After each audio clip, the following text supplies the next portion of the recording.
नमस्कार। चलिए आज इतिहास में बहुत पीछे चलते हैं। एक ऐसी जगह जहां ज्ञान की रोशनी तब जली थी जब दुनिया के कई बड़े बड़े साम्राज्य सिर्फ एक सोच थे। जी हाँ, हम बात कर रहे हैं तक्षशिला की, जिसे दुनिया का पहला महान विश्वविद्यालय कहा जाता है। जरा सोच कर देखिए, एक ऐसी यूनिवर्सिटी जो आज से 2700 साल से भी ज्यादा पुरानी हो, एक ऐसा लर्निंग सेंटर जहां उस जमाने में ज्ञान की नदियां बहती थी, जब दुनिया के कई बड़े सिविलाइजेशंस का तो जन्म भी नहीं हुआ था। यही तो थी तक्षशिला की जबरदस्त कहानी। तो सवाल ये उठता है कि आखिर ये महान संस्थान था कहाँ और इसकी कहानी कितनी पुरानी है। आइए हमारी इस कहानी के पहले पड़ाव में इसी को जानते हैं। तक्षशिला के जो खंडहर हैं, वो आज के पाकिस्तान के रावलपिंडी जिले में मिलते हैं। पर इसका नाम पता है कहाँ से जुड़ा है? रामायण की कथाओं से। ऐसा माना जाता है कि इसका नाम भगवान राम के भाई भरत के बेटे तक्ष के नाम पर रखा गया था, जो कभी इस शहर के शासक हुआ करते थे। तक्षशिला की कहानी कोई 100-200 साल की नहीं, बल्कि हजारों साल लंबी है। इसकी शुरुआत हुई लगभग 700 ईसा पूर्व में एक महान शिक्षा केंद्र के तौर पर। सदियों तक इसने पूरी दुनिया में ज्ञान का प्रकाश फैलाया, लेकिन फिर 5वीं सदी में हूण आक्रमणकारियों ने इसे तबाह कर दिया। पर इसकी विरासत हमेशा के लिए खत्म नहीं हुई और 1980 में यूनेस्को ने इसे वर्ल्ड हेरिटेज साइट का दर्जा देकर सम्मानित किया।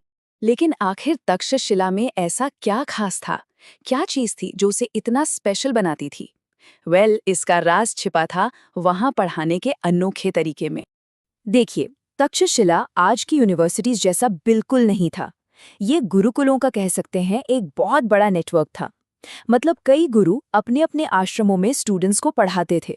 और सबसे दिलचस्प बात, यहाँ कोई एडमिशन टेस्ट नहीं था, कोई फाइनल एग्जाम नहीं, कोई डिग्री नहीं मिलती थी। पढ़ाई तभी पूरी मानी जाती थी जब गुरु को यकीन हो जाता था कि हाँ, अब शिष्य अपने विषय में माहिर हो गया है। ये पूरी तरह से स्किल पर आधारित एक पर्सनल एजुकेशन सिस्टम था।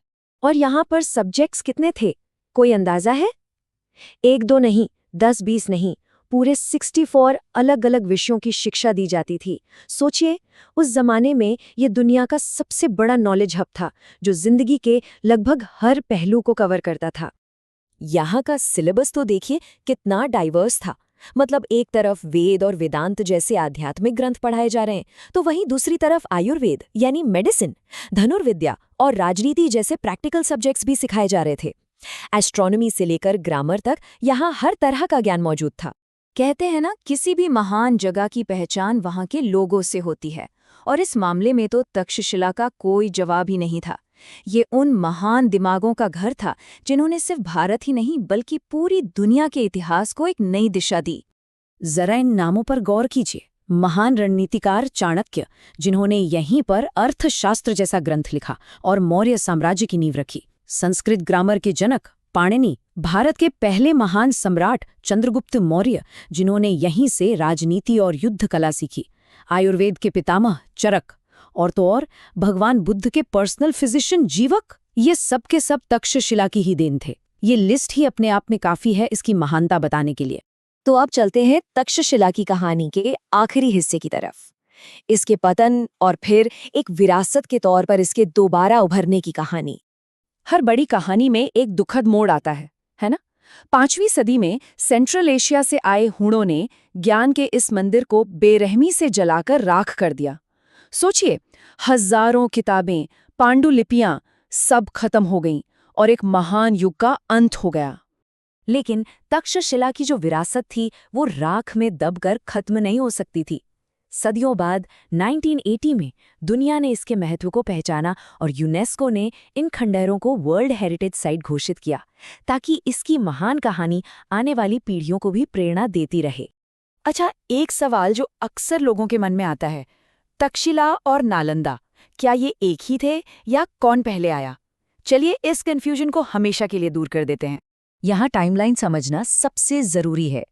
तक्षशिला की शुरुआत हुई करीब 700 ईसा पूर्व में, और नालंदा वो इसके लगभग 1200 साल बाद 5वीं सदी में गुप्त काल के दौरान बना। दोनों ही भारत के महान शिक्षा केंद्र थे, इसमें कोई शक नहीं। लेकिन तक्षशिला निसंदेह बहुत बहुत ज्यादा पुराना था। तो आखिर में एक सवाल बचता है, तक्षशिला का ये जो 2700 साल पुराना मॉडल था, जहां पढ़ाई डिग्री के लिए नहीं बल्कि काबिलियत के लिए होती थी, जहां गुरु शिष्य का रिश्ता इतना गहरा था, आज की हमारी मॉडर्न एजुकेशन सिस्टम उससे क्या सीख सकती है? क्या वो पुराना ज्ञान हमारे आज के लिए कोई रास्ता दिखा सकता है? वाकई सोचने वाली बात है।